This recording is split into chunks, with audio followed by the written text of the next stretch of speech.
Hi, everyone. I'm Merrill Reese, voice of the Philadelphia Eagles, and welcome to Old School All-22. With me, my partner in the broadcast booth and former All-Pro wide receiver, Mike Quick. Mike, there have been so many great games, so many great moments between the Eagles and the Dallas Cowboys, but one that really stands out occurred on December 28th, 2008.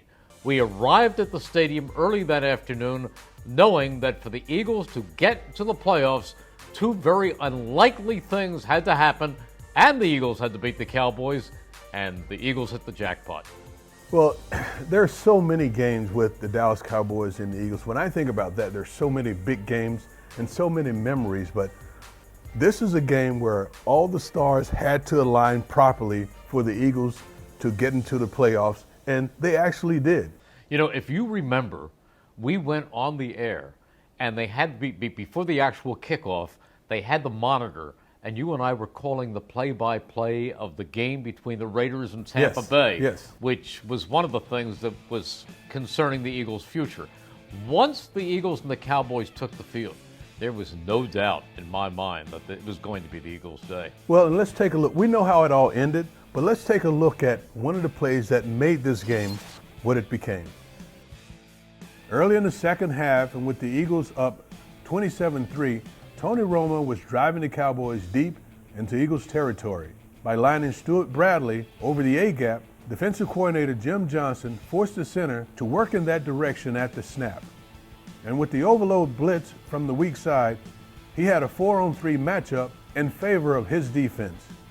It would end up being Brian Dawkins coming all the way from his spot at safety in the middle of the field, where he would get to Romo and get the ball on the ground, where Chris Clemons would swoop it up and bring it back for a 73-yard touchdown as the Eagles sprinted to a 44-6 victory to catapult themselves into the playoffs.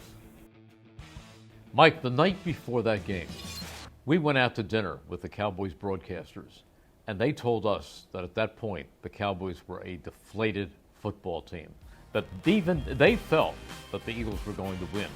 And I looked across the window. On the other side of the window was my friend and the play-by-play voice of the Cowboys, Brad Sham. And when the Eagles were up in that game and up by 2 touchdowns, he looked at me and said, I told you so. Yes. And when Brad said that, when he mouthed those words to me, I looked over at you. We both smiled. We knew that the tension was gone, that this was going to be the Eagles' day. And not only that, they had a chance to go far. Well, and you know, it's the type of day that you scoreboard watch. When you're in that game, and I'm sure some of the guys were, but the most important thing was they took the field knowing that they could beat the Cowboys, and they gave it to them handily. And I remember Andy Reid walking around and just firing up the crowd prior to that game, and they took care of business.